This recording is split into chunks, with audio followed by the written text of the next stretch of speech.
Je me souviens encore du jour où mes parents ont brisé mes rêves. J'avais 23 ans, tout juste diplômée d'une école de commerce avec d'excellentes notes, impatiente de rejoindre l'entreprise familiale de restauration, Megan Mullally Neighborhood Grill. C'était l'héritage de mon grand-père, il avait commencé avec un petit restaurant et l'avait transformé en une chaîne prospère de 51 établissements répartis sur 3 États. Depuis mes 15 ans, j'avais travaillé dans ces restaurants, occupant tous les postes, du plongeur au gestionnaire de magasin. Je pensais que le dîner de ce soir-là était prévu pour me souhaiter la bienvenue dans l'entreprise. Mais ensuite, mon père a dit: l'entreprise revient à ta sœur. Je me suis figée. Carole a l'état d'esprit qu'il faut pour réussir, a ajouté mon père. Je baissai les yeux sur mon assiette, soudainement sans appétit. De l'autre côté de la table, ma sœur Carole esquissa un sourire en coin. Elle avait 26 ans, n'avait jamais travaillé dans les restaurants et passait la plupart de son temps à faire du shopping et à publier sur les réseaux sociaux des posts sur son futur rôle de PDG. Mais papa, dis-je, la voix tremblante, j'ai travaillé dans les restaurants pendant des années. J'ai un diplôme en commerce. Je sais comment tout fonctionne. Ça suffit, Ashley, intervint maman en tapotant son bracelet de designer contre son verre de vin. Ta sœur est une leader née. Toi, tu es juste. Elle s'arrêta et échangea un regard avec mon père. Juste quoi? Demandai-je, le cœur battant. Trop simple pour ce genre de responsabilité, finit-elle par dire. J'eus l'impression d'avoir reçu une gifle. Carole soupira en observant ses ongles manucurés. Soyons honnêtes, Ashley, tu es du genre à être heureuse en servant les tables. Il n'y a rien de mal à ça. Quelqu'un doit bien le faire. Je me tournai vers grand-père Eric, espérant qu'il prenne la parole. Il avait toujours été mon plus grand soutien, m'apprenant les rouages du métier alors que nous travaillions ensemble dans son premier restaurant. Mais il ne dit rien. Il resta silencieux, découpant son steak, le visage impassible. C'est décidé, annonça mon père. Carole prendra la direction de l'entreprise le mois prochain. Toi, tu peux rester responsable de la salle du restaurant du centre-ville si tu veux. Ce soir-là, je pleurais jusqu'à m'endormir dans mon petit appartement.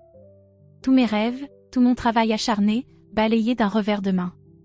Je n'étais pas assez tape à accent grave l'œil. Je ne correspondais pas à leur vision du succès. Le lendemain matin, je me rendis au travail comme toujours, la tête haute, même si le personnel me lançait des regards pleins de pitié. Tout le monde avait déjà entendu la nouvelle. Les mois passèrent. Pour Carole, diriger l'entreprise consistait principalement à déjeuner avec des amis et à publier des citations de motivation sur les réseaux sociaux de la société. Je restais silencieuse alors qu'elle prenait de mauvaises décisions, ignorant les conseils des managers expérimentés. Papa la soutenait quoi qu'elle fasse, même lorsque les bénéfices commencèrent à chuter. C'est alors que je rencontrai Nicolas. Il entra dans mon restaurant un après-midi pour déjeuner et resta finalement 4 heures, totalement fasciné par ma manière d'expliquer le fonctionnement d'un restaurant. Il était différent de tous ceux que j'avais rencontrés, intelligent, gentil et vraiment intéressé par mes idées. Entrepreneur à succès dans la tech, il voyait de la valeur dans ma manière simple et efficace de gérer une entreprise. Notre relation fut un tourbillon de bonheur. En moins d'1 an, nous préparions notre mariage. La réaction de ma famille fut exactement ce que je redoutais, froide et distante. Au moins, elle a trouvé quelqu'un, commenta ma mère lorsqu'on annonça nos fiançailles. Peut-être qu'elle arrêtera enfin de travailler. Peu probable, ricana Carole. Ashley adore jouer les servantes. Sous la table, Nicolas me serra la main. Son geste exprimait ce que les mots ne pouvaient pas dire, il ne voit pas ta valeur, mais moi, je la vois. Nous organisâmes un mariage simple, à l'opposé du grandiose événement que Carole avait organisé l'année précédente pour épouser le fils d'un politicien. Mes parents contribuèrent juste assez financièrement pour ne pas avoir l'air mesquin devant leurs amis fortunés. Le matin de mon mariage était radieux. J'étais dans la suite nuptiale lorsqu'un coursier arriva avec une lettre. L'enveloppe était épaisse, faite d'un papier luxueux. Sur le devant, écrit d'une écriture familière, se trouvaient ces mots. À remettre à Ashley Graham le jour de son mariage. Mes mains tremblaient en l'ouvrant. C'était une lettre de grand-père Eric. Il était décédé 4 mois plus tôt, peu après que Carole ait pris la direction de l'entreprise. Sa mort avait été soudaine, une crise cardiaque pendant son sommeil. La famille avait été sous le choc en découvrant qu'il n'avait laissé aucun testament, juste des instructions stipulant que tous ses biens seraient gérés par ses avocats. Je pris une profonde inspiration et commençai à lire. Ma très chère Ashley. Si tu lis cette lettre, deux choses se sont produites. Je ne suis plus de ce monde, et aujourd'hui, tu épouses l'homme que tu aimes. Plus que tout, j'aurais voulu être là pour te conduire à l'hôtel, pour te voir dans ta magnifique robe et te dire en personne à quel point je suis fière de toi. Puisque je ne peux pas, j'espère que cette lettre sera mon dernier cadeau pour toi. Les larmes brouillèrent ma vue. Mes mains tremblaient, mon cœur battait à tout rompre. J'ai toujours vu qu'on te sous-estimait. Tes parents et ta sœur n'ont jamais perçu ta véritable valeur. Ils ont pris ta gentillesse pour de la faiblesse, ton souci du détail pour de la simplicité, et ton travail acharné pour de la servitude. Mais moi, j'ai vu quelque chose de complètement différent. J'ai vu en toi mon propre reflet. La même passion, la même détermination, la même compréhension de ce qui fait réellement la réussite d'une entreprise. Ce n'est ni le pouvoir ni l'argent. C'est les gens. C'est prendre soin de tes employés, de tes clients, et de l'âme même de l'entreprise. Ce que tes parents et ta sœur ignorent, Ashley, c'est qu'ils n'ont jamais vraiment eu le contrôle de Megan Mullally Neighborhood Grill. Mon souffle se coupa. Je serrai la lettre, mes mains tremblantes. Je n'ai jamais transféré la propriété à ton père. Il a cru qu'il possédait tout. Il a cru qu'il dirigeait. Mais en réalité, il ne faisait que gérer les opérations. J'étais toujours le véritable propriétaire. Je contrôlais tout par l'intermédiaire d'une société appelée Big Bear Motorsport and Equipment. Mon esprit s'emballa. Big Bear Motorsport and Equipment? J'avais vu ce nom avant, sur des documents d'entreprise, dans des papiers juridiques, en petites mentions ici et là, sans jamais y prêter attention. Aujourd'hui, en ce jour de ton mariage, la propriété de Big Bear Motorsport and Equipment t'appartient. Un hoquet de surprise m'échappa. Je peinais à respirer. Ashley, tu es maintenant l'actionnaire majoritaire de Megan Mullally Neighborhood Grill. Les avocats ont déjà finalisé les documents. Dès aujourd'hui, ton père, ta mère et ta sœur ne sont plus aux commandes. Ils n'étaient jamais vraiment propriétaires, ils étaient employés. Et maintenant, ils travaillent pour toi. Je dus m'asseoir. Ma robe bruissait autour de moi tandis que je me laissais tomber sur une chaise. Mon cœur battait si fort que j'eus l'impression qu'il allait exploser. Il y avait encore plus. Je n'ai jamais voulu les voir briser ton esprit, mais je devais être sûre que tu étais prête. Je voulais que tu comprennes chaque aspect de l'entreprise, du lavage de la vaisselle à la gestion complète d'un restaurant. Je voulais que tu apprennes l'humilité, que tu travailles plus dur que quiconque, que tu te prouves à toi-même, et pas seulement à eux, que tu mérites cela. Plus important encore, je voulais que tu trouves quelqu'un qui t'apprécie pour ce que tu es, et non pour ce qu'il peut tirer de toi. Maintenant, il est temps de leur montrer ce qu'est un véritable leadership. Ashley, montre-leur de quoi tu as toujours été capable et souviens-toi, parfois la meilleure vengeance n'est pas de se venger, mais de s'élever au-dessus. Avec tout mon amour, grand-père Eric. PS, une réunion du conseil d'administration est prévue vendredi matin. Ne sois pas en retard. CO. Comme si c'était prévu, mon téléphone vibra. Je baissai les yeux et vis un email des avocats de mon grand-père. Mes doigts tremblaient en l'ouvrant, tout était bien réel. En pièces jointes, il y avait les documents officiels confirmant mon statut de propriétaire, l'ordre du jour de la réunion de vendredi, à ma grande surprise, des preuves de la mauvaise gestion de Carole au cours des derniers mois. Un coup violent à la porte me fit sursauter. Ashley, tu es prête? C'était Nicolas. Il se passe quelque chose dehors. Ta famille fait un scandale. Depuis la suite nuptiale, j'entendais des voix élevées venant du jardin, l'endroit même où ma cérémonie de mariage devait avoir lieu. Ma famille se disputait, leur voix était dure et pressante. Je pris une profonde inspiration, redressai les épaules et tendis la main vers la poignée de la porte. Fini de me sentir insignifiante. Fini de douter de moi-même. Dès que je sortis, Nicolas me regarda. Son regard perçant balaya mon visage et il remarqua instantanément que quelque chose avait changé. « Tout va bien ?» demanda-t-il doucement.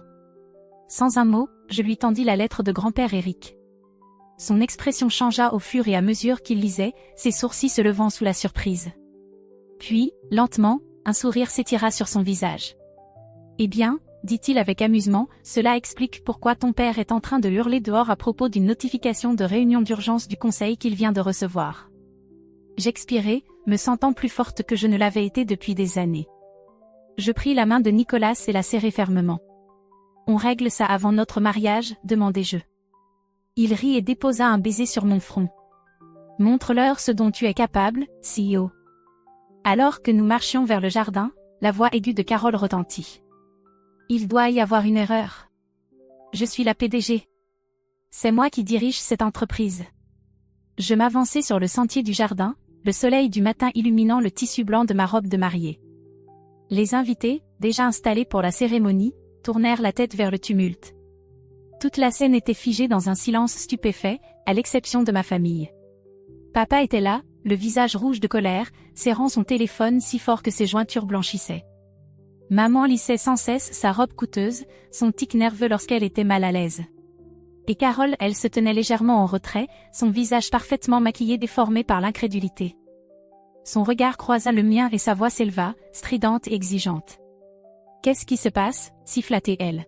« Pourquoi recevons-nous des emails sur une réunion d'urgence du conseil ?» Et, sa voix se brisa soudainement en un cri perçant, « Pourquoi est-ce que ton nom y est inscrit comme PDG ?» Je les regardais, vraiment regardé, ces personnes qui avaient passé des années à me faire sentir insignifiante, comme si je n'étais qu'une employée dans l'entreprise que j'avais pourtant tant travaillé à comprendre et à améliorer.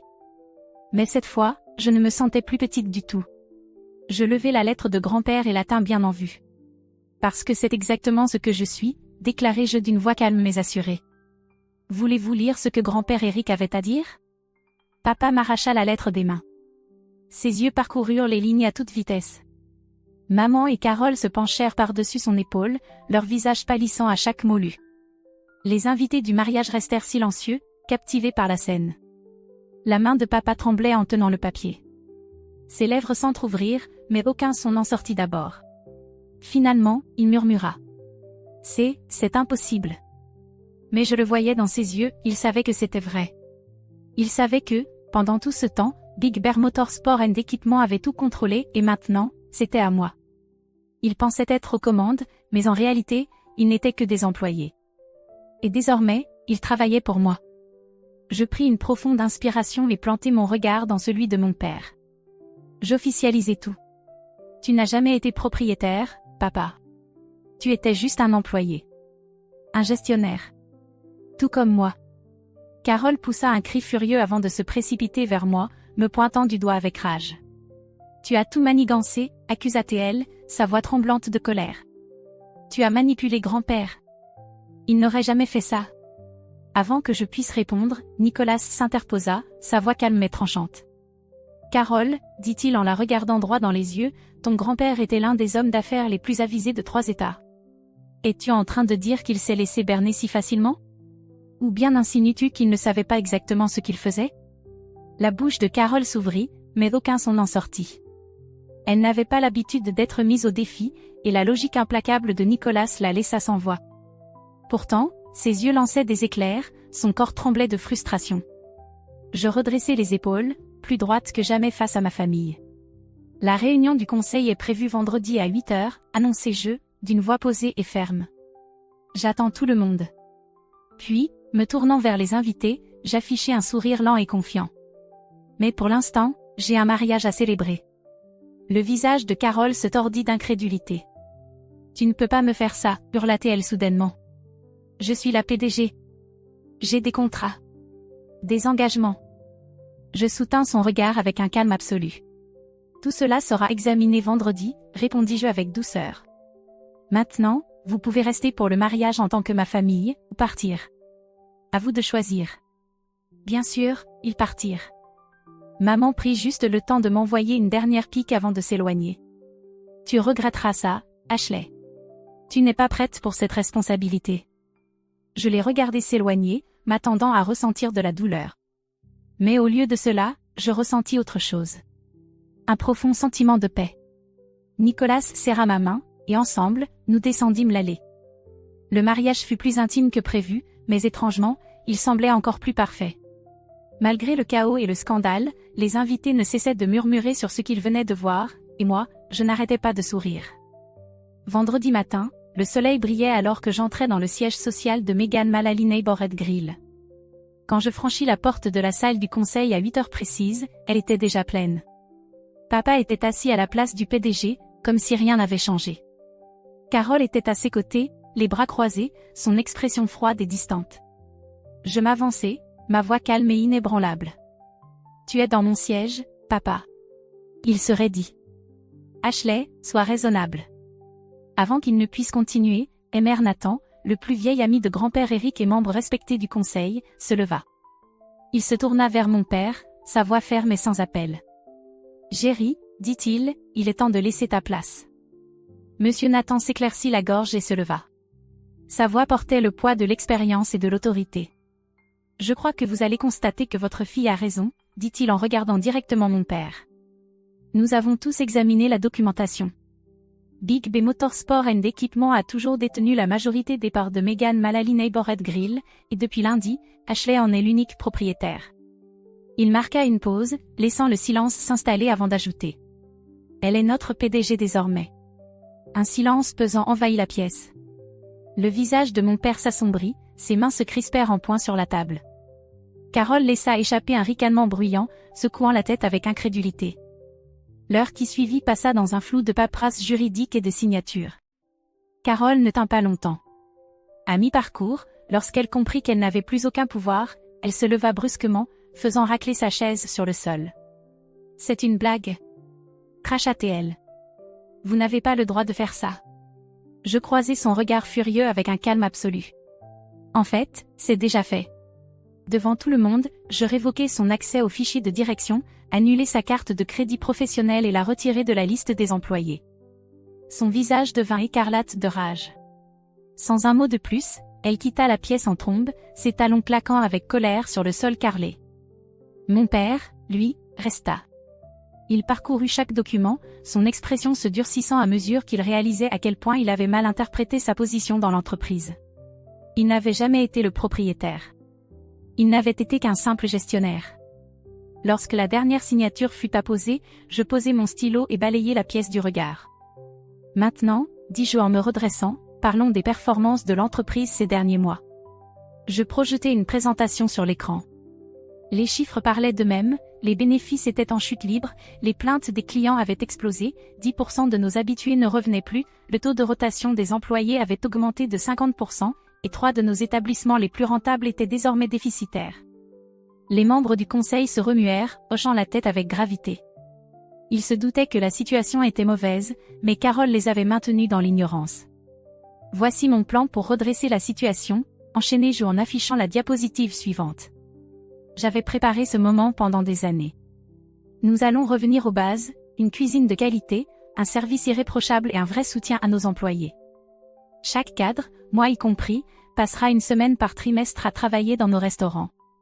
Le programme de formation de grand-père sera rétabli et même élargi. Au fur et à mesure que je parlais, je vis les membres du conseil se redresser. Leurs expressions changèrent.